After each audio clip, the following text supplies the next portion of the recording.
Hello, everyone.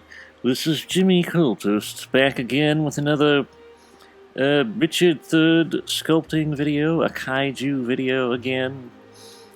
Hopefully, this time we can keep the rants to a minimum and get some good surface detail done.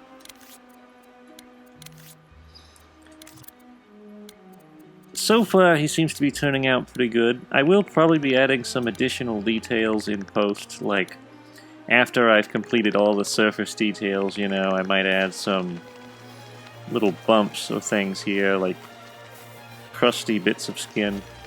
It depends. Sometimes that's not necessary.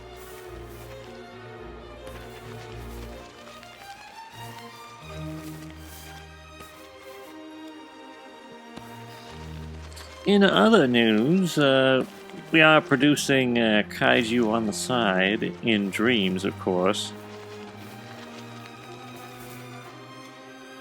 We made Hedorah not too long ago, and Showa King Kong.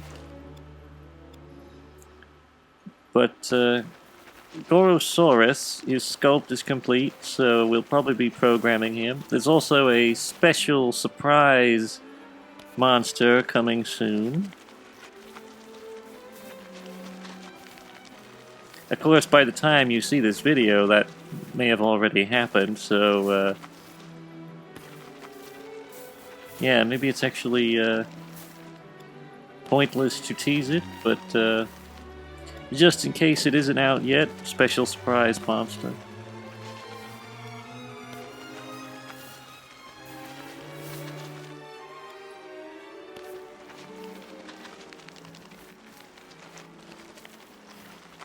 We won't be making him on the channel, of course, unless people actually want to see that.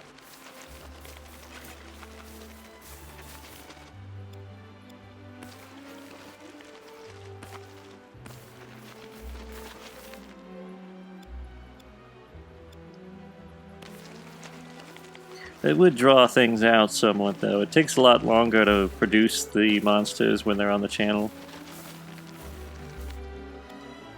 I just thought I'd mix business with other business. See, when we're making these Kaiju in Dreams, it's quicker, but at the same time we have to make something on YouTube to keep people entertained. And the tutorials, you know, I guess we could do two tutorials to fill this slot in the weekdays or whatever.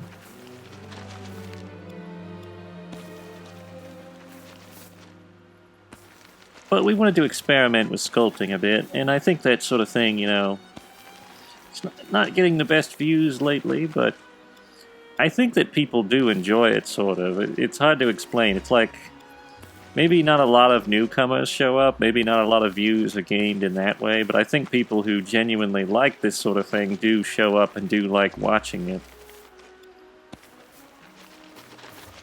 So it's like an acquired taste for a small minority of people, but nevertheless, you know, they have to be entertained as well. We might not be doing any more after we finish Richard III for a time. I mean, we'll probably end up sculpting something in the future, because we used to do...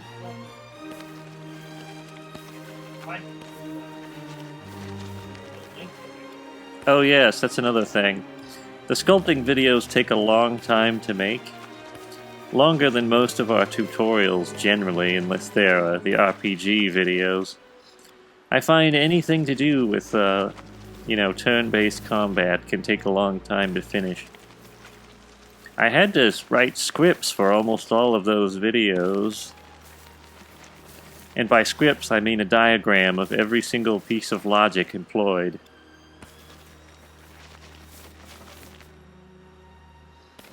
We don't really script anything that we say, you know. That is all pretty much 100% ad-lib, improvisation, as it were.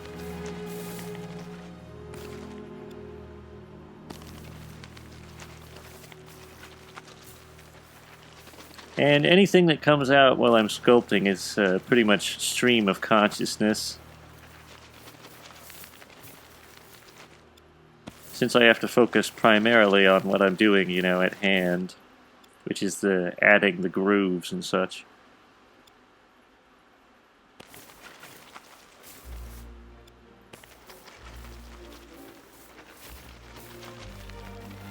I do find it fun, though, when, you know, if I'm playing a video game or such, just to have some video of someone babbling or talking in the background. It just seems to be fun to me.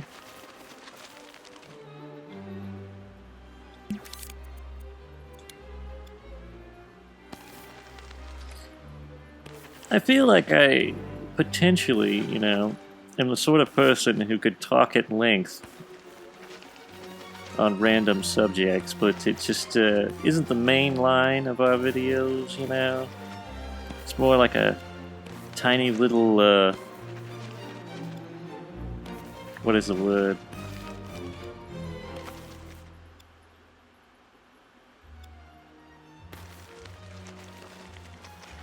A nugget. It's a wonderful little nugget that we sprinkle in.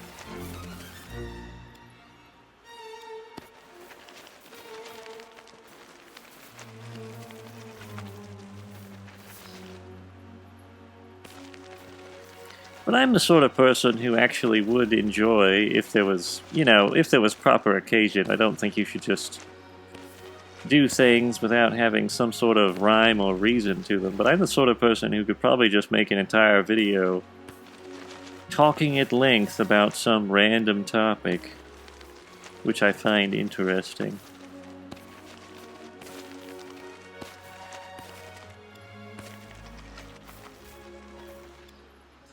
I guess there's a trick when making any kind of entertainment. Some people call it content. But there's a trick with any kind of content that you might be making where you sort of have to think about the actual purpose of the thing before deciding whether it's a good idea to do it. Because I have lots of ideas for things that I could do, but that doesn't necessarily mean they serve an actual good purpose. You know, they have to have kind of a rhyme or reason to them. A good example is, you know, what we do now primarily is tutorials. I suppose the sculpts are less a tutorial and more just a, you know, time-lapse video. I'm not really sure what you'd call it. It is kind of educational, you know. If you know what tools I'm using, you probably have some idea of how everything is constructed, and it might be helpful if you happen to be doing that.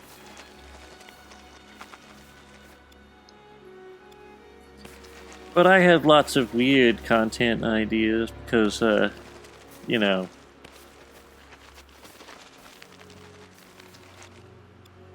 I'm a fellow of many different tastes. Sometimes I think Let's Plays would be fun, but there's kind of like a... There's kind of an issue where I don't find I say too many entertaining things while doing Let's Plays. Also, they, you know, they get abysmal views generally, but I feel like I could do some really good Let's Plays videos, you know, that are entertaining in the right frame of mind. I was recently playing this video game. This Star Wars Episode 1, The Phantom Menace. It's a very old game that was re-released on PlayStation 4, I believe. Well, that's what I'm playing it on. I don't know if it's on PS5 as well, but it is absolute gold. I could see myself having a lot of funny things to say about that game, because it is just absurdly, well, it's kind of bad, but it's also bad in sort of a funny way. It's not bad in the boring sense, or you know. It's the sort of thing that I think would be very entertaining, and it's also very frustrating, which for the audience is usually very entertaining. Maybe not so entertaining for me, but, you know, if everyone else is enjoying it, I would be enjoying it.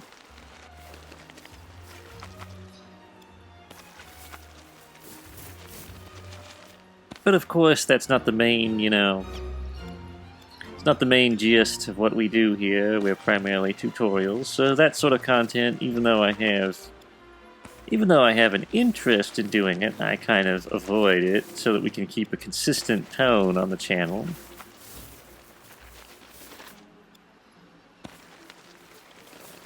Plus, I don't want to stray too far away from our wheelhouse, which is Dreams, you know? Even if I'm playing another game in Dreams, you know, like if I'm playing Mecha or something. It is technically a Let's Play, but it has relevance because it's Dreams, you know, and something we created.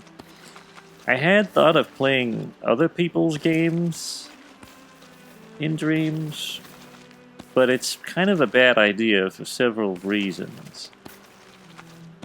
One, you don't know how long it'll take to complete someone else's game. And it could potentially go on for a long time.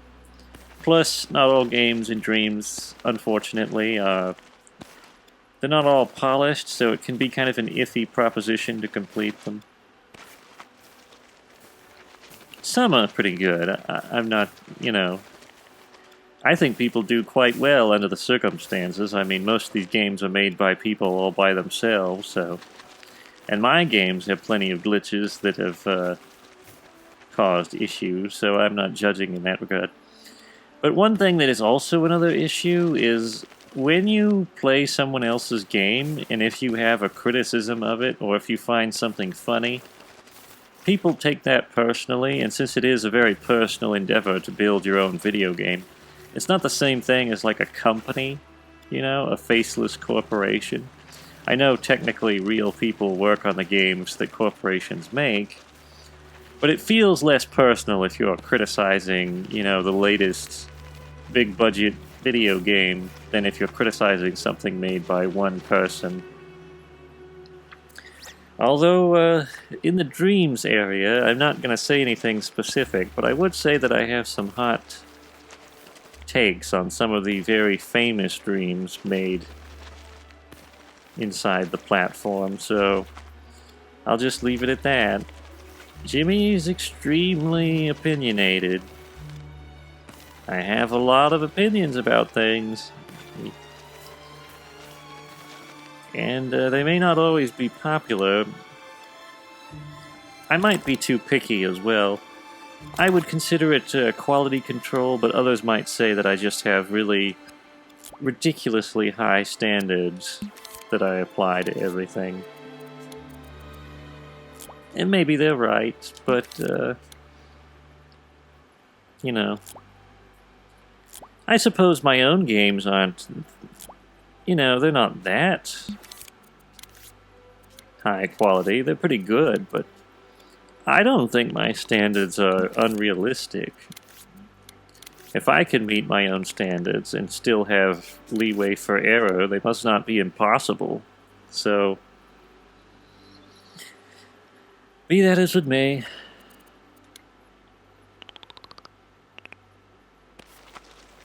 Now, I might not comment on anybody's dreams, you know, that have been made by normal people, but I would say something about some of MM's content.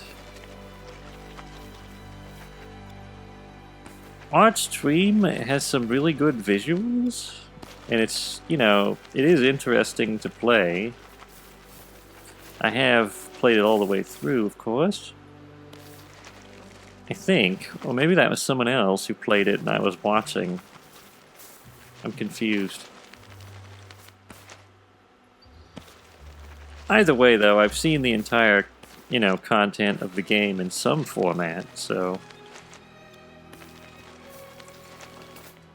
gameplay-wise, you know, it's more of a story experience, probably, than a gameplay experience. It's also sort of a showcase of what you're capable of making in Dreams. And in that regard, I did find it, you know, kind of inspiring. It's like, oh, I can do that. That's pretty neat.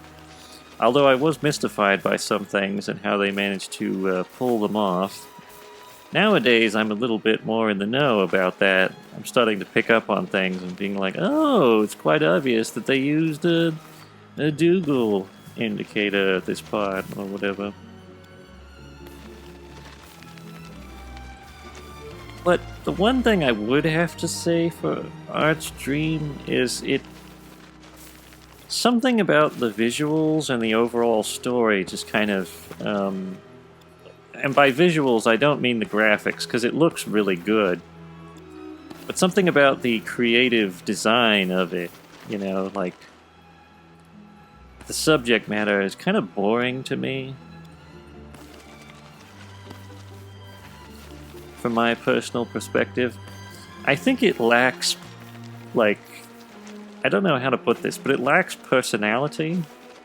And some people might be inclined to say, oh, but it has plenty of personality, it's so rich and different and unique. But as a person who's highly picky about these things and picky about the subject, I think it lacks a certain kind of personal touch. And I would use my own games as an example. My own games are very glitchy, and sometimes they don't look very good. And, you know, it's difficult to judge your own work fairly. But this is something I've noticed, and something other people have noticed. There is this kind of strange expression or tone to my games that is specific to me. Be it good or bad, you know what a Jimmy game is, and you're like, oh, it's definitely Jimmy. Maybe you don't like it, maybe it's not very good, but you know it's me. And Archdream, it just doesn't, you know, it doesn't feel like it has a specific vision, it doesn't feel like it has a personality to it. It feels like a lot of games nowadays where they may be okay, maybe they're even, you know, touching to some people, but they also feel a bit hollow and lacking in true creativity. It's sort of like synthetic creativity. Because there is this aspect where you can kind of fool people into thinking something's creative, like, oh, I have a gerbil in a spacesuit, that's so weird. And it's like, it is a little weird, but it's also kind of staged and phony. I mean, I don't know how else to put it. No doubt some people will find that, you know, upsetting. If you really like Archdream, you're probably upset with my opinion on the subject, but it's not really something I think should matter too much. If it's really good, there's no reason to be upset. Just discount Jimmy's opinion as nonsensical drivel. No reason to be upset by my personal perspective on the subject. But yes, I do like almost all of their, all of MM's content looks very good, has a high level of professionalism applied to it, which I like, because it gives you an idea of just what Dreams is capable of when it has full, you know, development power behind it. Like a, you know, sizable team. I don't know how big the team is exactly that works on the Dream stuff, but, you know, it just feels very polished and very, you know, it pretty much is the highest quality content that you can find on Dreams. In terms of production. I would argue that some other Dreams are actually a little bit more interesting from other angles. They may not all look as good, but some of them are just a little bit more entertaining. My personal favorite, if I'm not naming my own games, because I do like my own games, even though they have lots of issues, but my personal favorite is Witchy Woods is pretty good. Very simple, but pretty good. Another one I like is Fish Lumps. I don't even know. That was like a very old one. I'm not sure if anybody remembers that one. I also like this game called Little Gnome Adventure. It has some glitches and such. You know, it's kind of buggy, but something about the visuals and the gameplay and just the overall... something about it I really, really like. So I'd have to give a big hand to whoever made Little Gnome Adventure. It remains my personal favorite dream that was not made by me.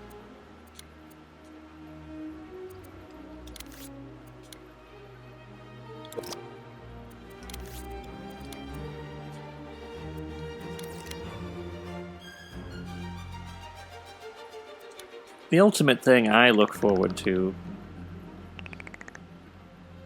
the thing at least when I first heard about Dreams, I was really looking forward to seeing the personal expression of people outside the mainstream bubble of video games, you know, because developers kind of come from a specific set of people. They're like, you know, they go through a specific college to learn specific game design philosophies, and that can be very predictable and kind of gets old sometimes. So Dreams really offers the ability to see unusual perspectives when it comes to game design.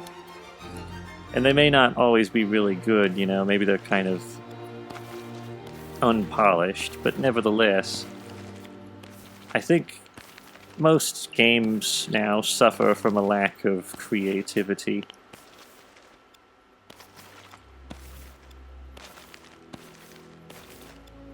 And Dreams is perhaps the place to find some of it.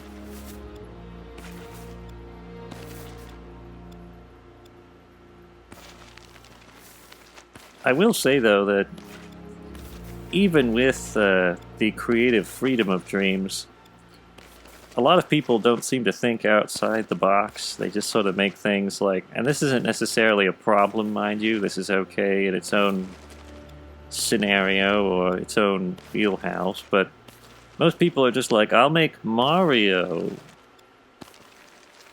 again, you know, even though somebody's already making Mario, you know, Nintendo's already making Mario. And you could accuse me of doing the same thing. I mean, technically Godzilla is already, you know, there are Godzilla video games. I feel like he doesn't get a lot of proper dues, though. You know, I feel like people don't really give Godzilla very good video games lately, but that's just me. We haven't really had a new one, despite so many movies coming out. Seems like a real untapped market, but that's, you know... I suppose they're too busy making movies to make games. I also think it partially has to do with the Godzilla, the most recent one, the most recent Godzilla video game on PS4. I'm not counting Gigabash. I know that's technically a Godzilla appearance, but I mean like an, you know, an actual game that's dedicated to Godzilla.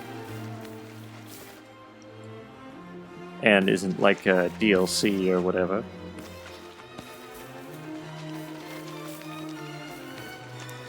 But it wasn't very good, the Godzilla PS4 game, and I think that maybe soured Toho's ideas of ever making a Godzilla game. Like, they're like, well, this is ruining the brand to have him attached to a bad, you know, business endeavor, such as that, and therefore we're not gonna, you know, some people actually do like the game, though. I don't know if it's actually that bad, it's just sort of, you know, not as good as it could be. Either way, though, marketing-wise, it's not a good look when your merchandise doesn't sell well, or if it's poorly made, or something of that nature. Maybe Toho just doesn't want to fiddle with it, or maybe they haven't found a good fit for the development team, or maybe none of the ideas interest the heads of the company, you know, or whoever it is that okays these things. But regardless, I don't think Godzilla's getting very good coverage in the video game world, and likely, even if my game is a good take on Godzilla, not many people will know about it because it's on Dreams. Which maybe is a good thing, you know? I don't know.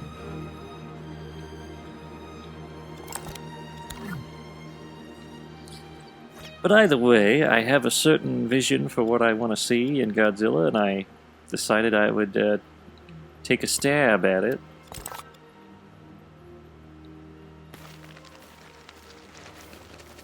Also, I'm not, I know a lot of people make, like, Mario clones and things in Dreams, like, they just make Mario, but he's in Wonderland or whatever. Which isn't necessarily bad, but I feel like you could add a little zest to it, you know, a little personal expression. I try to do that with Godzilla. Sometimes I do some things, you know, I do fan-pleasing things, like I'll add certain monsters that everybody likes. Like, you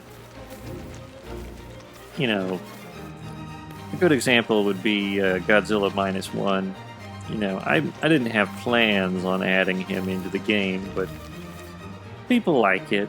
You know, it's a neat thing, and I don't have any problem with it. I think he's an okay Godzilla design and is interesting in his own way, or her own way. I'm not actually sure. I think that Godzilla might be a she in -1, if I'm not mistaken.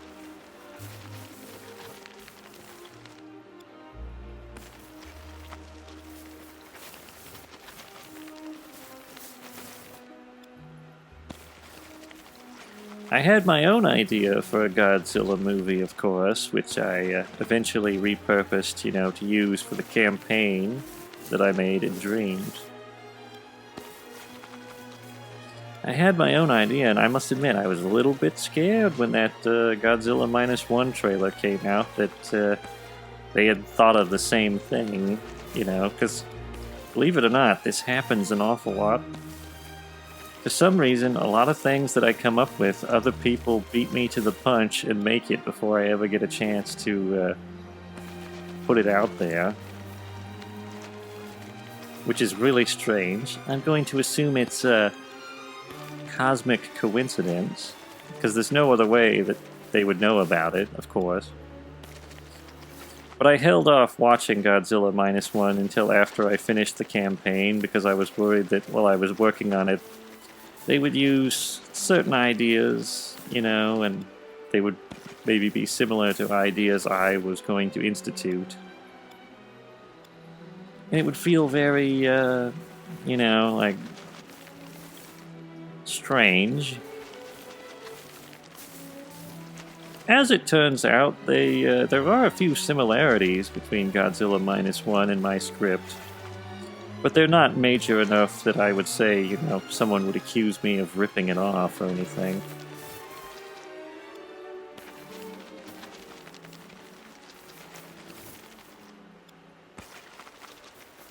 Although, if Toho ever actually wants to use my ideas, I couldn't figure out how to mail my script to them, but if they ever actually do find out about it and they're not angry, I definitely wouldn't mind, you know, deliberating the subject. If they want to make a movie out of it. Might have to change some things, though.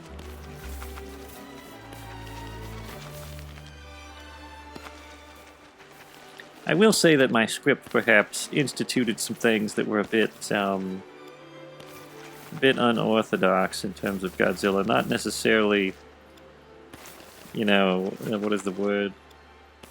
Not that I did anything particularly unique, but a few of the ways in which I depicted Godzilla might be unfriendly to the image Toho likes to have for Godzilla. I mean, even if they have him bad, there are certain things they won't have Godzilla do, like Godzilla doesn't usually eat people or animals. That's kind of a general rule. Which is something he did do in my script. I don't think he ever ate people, but he did eat animals, which is a little bit, you know, it's an unspoken rule, I think. That Godzilla doesn't eat things.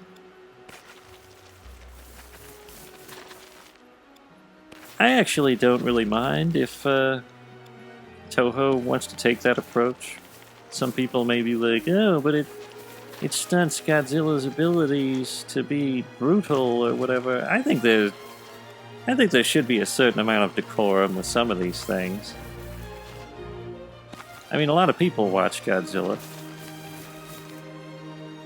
And if you make it too, what is the word, violent or too brutal, you know, you're going to lose some of your audience. And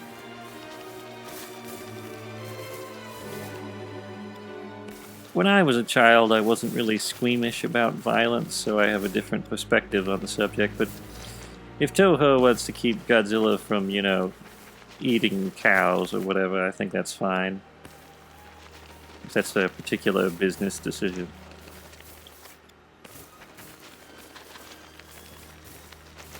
A lot of people seem to like how it turned out, though. I mean, people who played the game that I made based off my script seem to think it was interesting.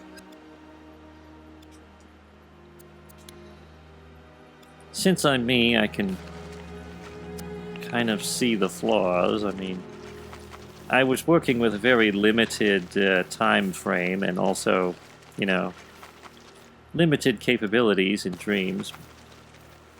But I think I managed to pull off something kind of okay under the circumstances. I was able to express the entire story in some manner, which is satisfying because I've had it on my mind for quite some time. Similar to what I did with War of the Worlds, only I think maybe this is a controversial opinion, if you happen to like the War of the Worlds game that I made in Dreams, but I think the Godzilla one is slightly better as far as getting the story across and having a little more gameplay and a more consistent feel. I think it's better, but the War of the Worlds one does have a unique charm, I suppose. My older games, there is something very strange and different about them, even if they don't always work. My more polished stuff, it's consistent, but it's also maybe a little bit less experimental. Experimental, you know, it's iffy, it's risky, but it's kind of interesting sometimes just because of how strange it is.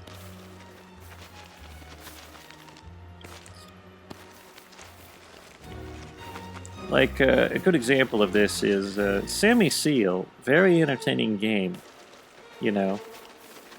It's weird, and it has some weird aspects, and maybe it doesn't entirely make sense gameplay-wise, like it's inconsistent. Sometimes there's action, and sometimes it's like point and click, and it's kind of all over the place, but there's this just unique whatever the heck is going on, you know.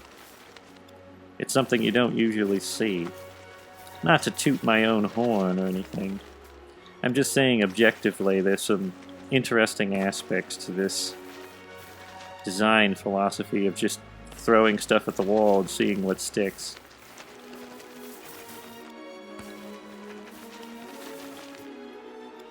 Also the improvisation of it all, you know?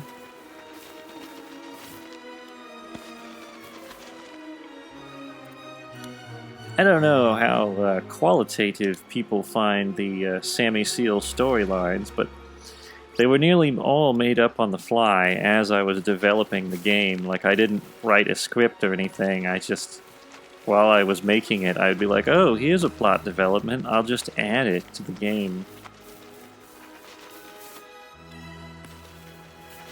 And some people may be like, well, it's very inconsistent and it doesn't make any sense. I sort of built it in a way where even if it doesn't make sense, it's still entertaining. It's kind of like the antics of the situation. I don't know though, most of the plots make a fair amount of sense. There is cause and effect, and there are basic rules at play, even if it is a little wacky.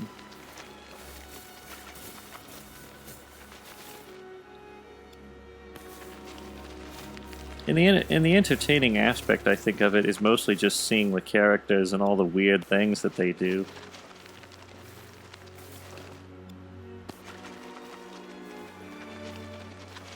But for something, you know, that I made while I was building the game, that's kind of interesting.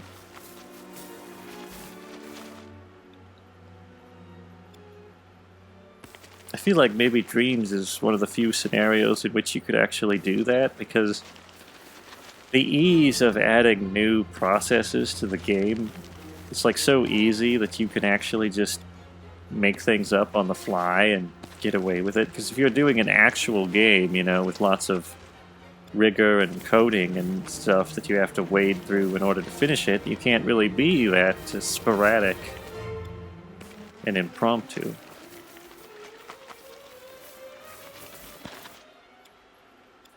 So, Dreams definitely has a lot of potential.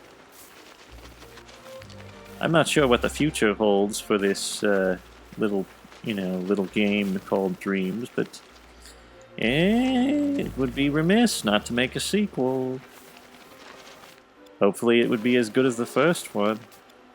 I know I would definitely show up at the inauguration of it, you know. Once it was founded, I would show up and begin my work anew. You know, provided I wasn't busy with something else. If I had my own development studio or something by that time, I might not be able to participate.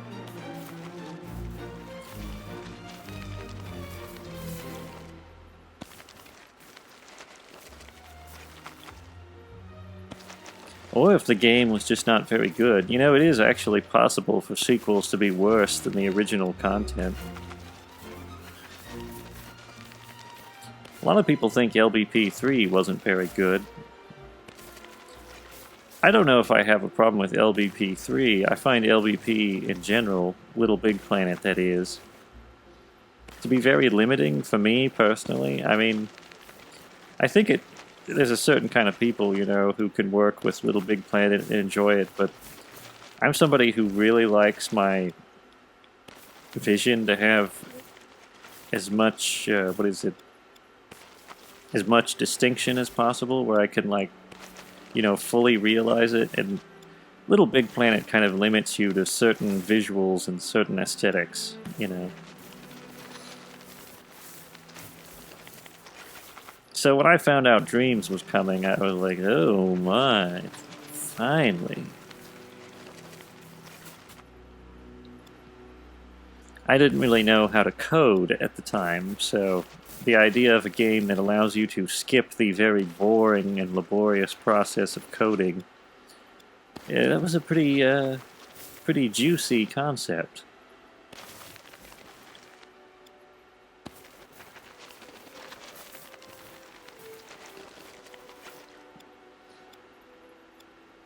I've had people ask me, when I studied, they're like, oh, how did you learn game design?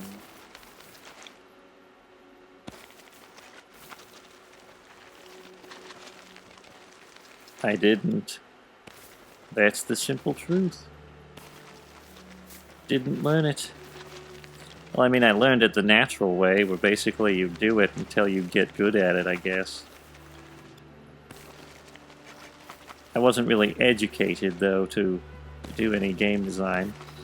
I do pay attention to things, though, like I played a lot of video games, and from that I derived certain things that I knew I liked. A lot of the early game developers, I don't think, you know, they maybe studied computers and stuff, but there was no such thing as a game development philosophy in the very early days of gaming, so they just kind of did whatever was, you know, possible at the time. And they learned from there to make games better and better, and then after a while there became colleges for that sort of thing. But I never learned. I just like making games, and I try to do my best and hope that it turns out good. I think this does partially benefit me in some ways. In certain regards, I might be a novice and I might make mistakes. But it also allows me to be very, what is the word? untethered to any one specific way of doing things. This is actually what I was really looking forward to seeing in Dreams. Is people's imagination just able to go wherever they want, as opposed to, well, you have to have a specific gameplay loop according to the philosophy of Aaron Burr or whoever, the famous game developer. It's like you really don't have to follow those rules if you don't want to.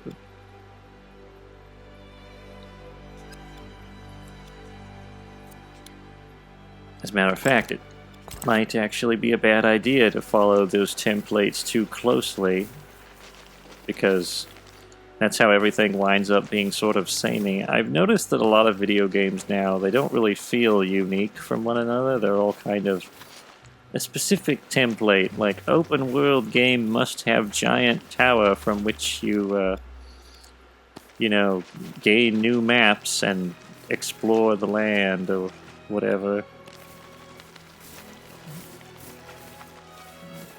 Or multiplayer game, must always be shooter.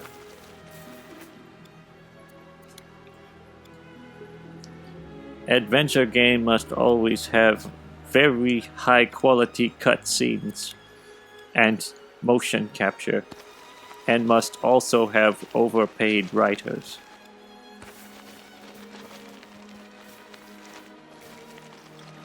I say overpaid because a lot of the stories aren't very good.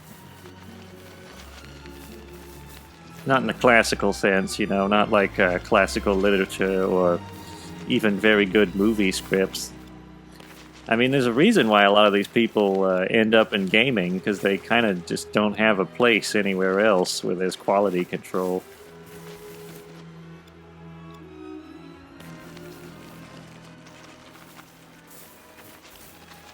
No offense if you happen to be a video game writer who actually is good, but a lot of the ones I see are not very good.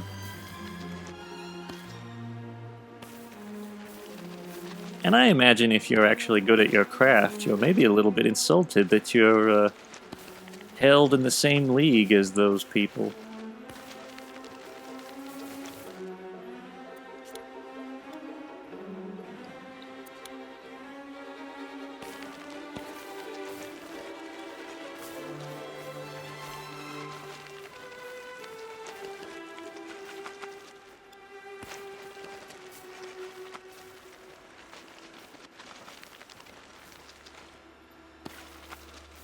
Well, that's another thing.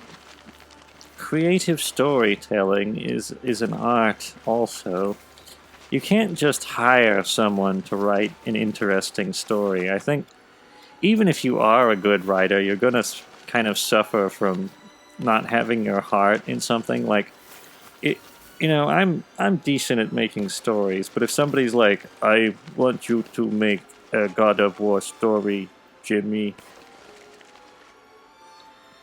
If some corporation comes to me, and I wouldn't really be interested in it, so it would be kind of flat, even if I was doing my best.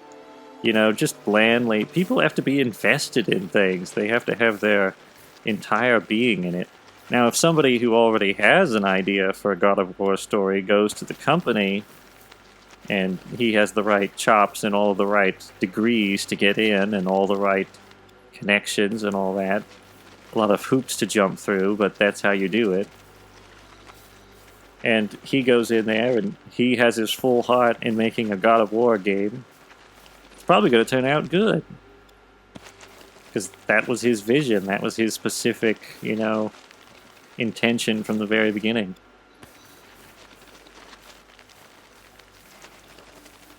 But for a person like myself, that would probably not turn out very well. I cannot just, be inspired on demand. I will say that I might be fairly adaptable. I mean, perhaps I would put out a story that people would think was okay, but I would probably see it as mediocre and not very good myself, just because it fell below my expectations of, what I would like to see. a certain level of quality, you know. Things are best when people actually care about them, as opposed to when it's written by committee or just ordered by some faceless head, you know.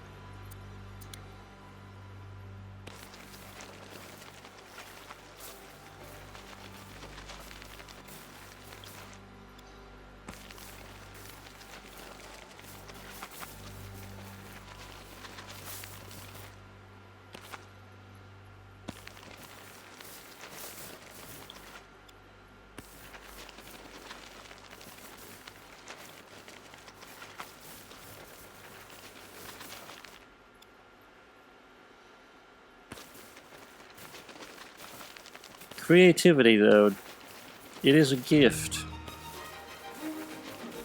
Real creativity is a gift, and it cannot be taught, unfortunately. You can help people out, you know, maybe they already have a natural level of creativity that you can hone and make better through processes, but if you're not creative, I just don't think there's a way to make you creative. Some things cannot be taught. This idea that human beings are like robots and you can just code anything you want into them, I think, is just... I don't know where people get this concept. They seem to think, I can learn to fly plane. It's like, well, that's basic. You may be able to learn to fly a plane. It's like, I can learn to be very good artiste. It's like, unlikely. I feel like you have to have a specific set of circumstances to make you an artist. You can learn how to draw to a sufficient level that you might make something that looks okay, but you'll lack the inspiration that makes a Cézanne or a Van Gogh or a, you know, Da Vinci or something of that nature. If you just want to do it as a hobby, that's okay, but I feel like if you want to truly do great art, you have to push yourself a bit. Go beyond the limits of what you think you're capable of.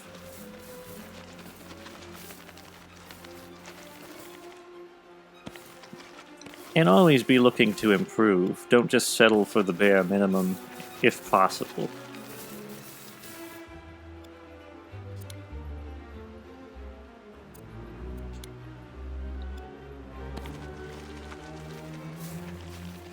And there are different types of artists. I find there are people who are good at certain things, like one person might be good at design, while another person is good at storytelling or script.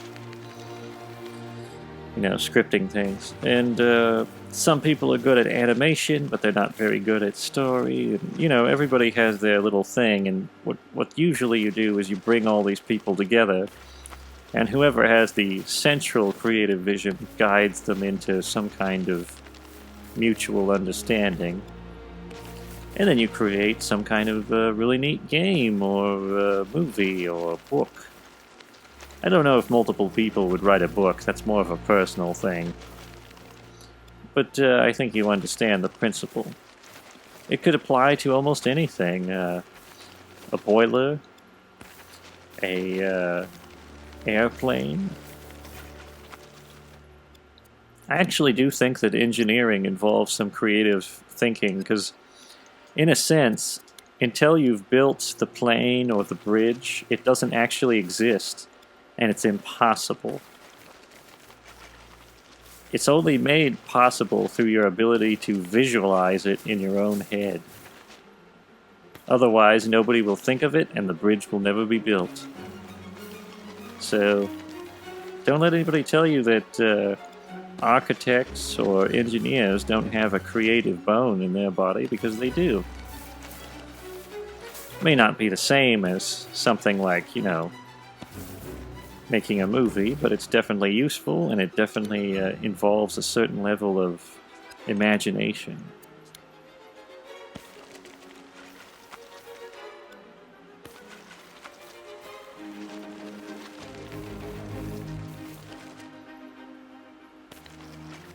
That's actually why I think in order to be a genius in terms of invention, I'm not referring to art, But most genius inventors have the ability to visualize things that people previously thought were impossible. Yes, you could make a weapon art. Take warp drive, for example. Most people, you know, if you ask them, can we make warp drive, they'll be like, well, that takes an absurd amount of power.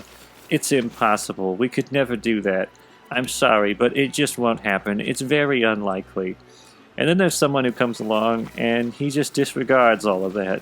He doesn't care about how impossible it is. He dares to think about what is, you know, what isn't is in his head. He dares to go outside the box. And he has a podcast.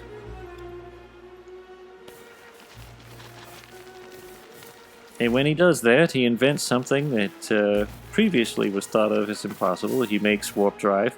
Maybe he doesn't, maybe he fails, maybe someone comes after him who does do it. But that's how new things come about.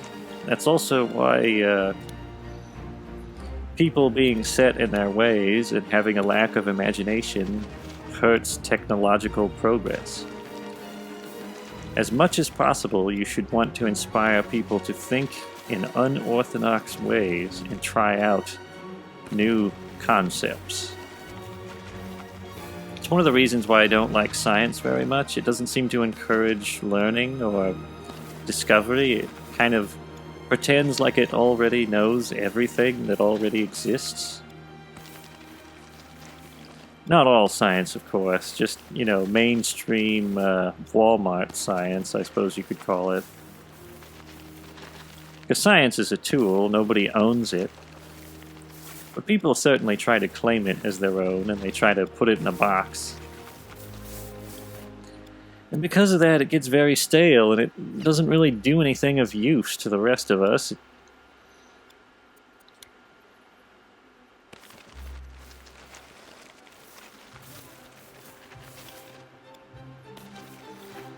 I also kind of tend to respect scientists more that have practical applications to their knowledge. Like, if you're studying disease and you discover a cure to the disease, that's practical. Saying that, you know, I theorize that a high-gravity elephant exists on a distant planet, it's like, that's an interesting theory, but it really doesn't help us right now.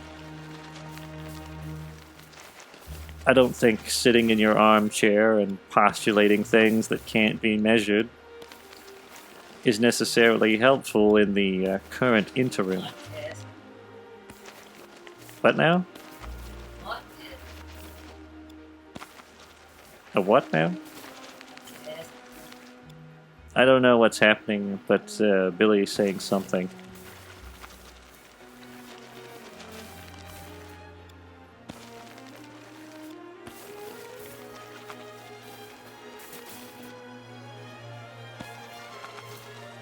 Maybe he's warning of imminent storms or something.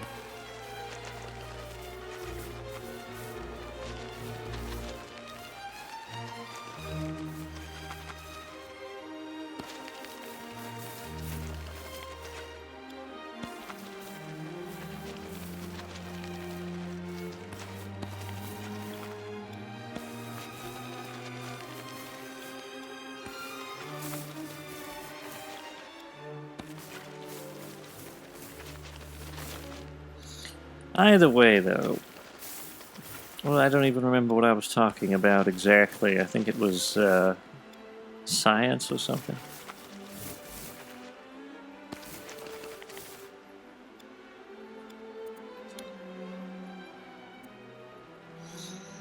I might do a little work on the jaw real quick. At least I'm thinking about it.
Let me straighten up just a little bit here.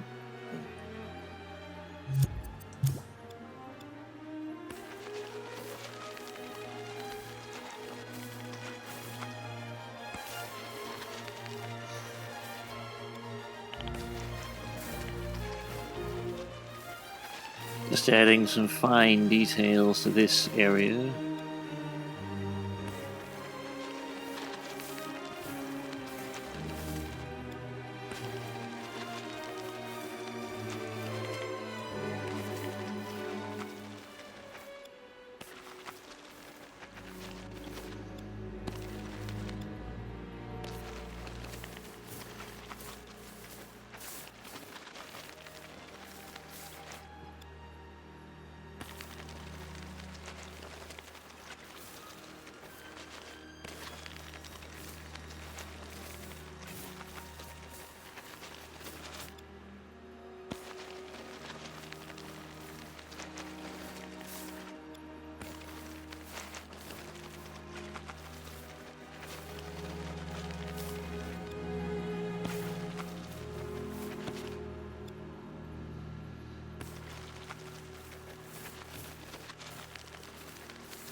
Almost done.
Just a few more lines, and we should have a very complete looking chest.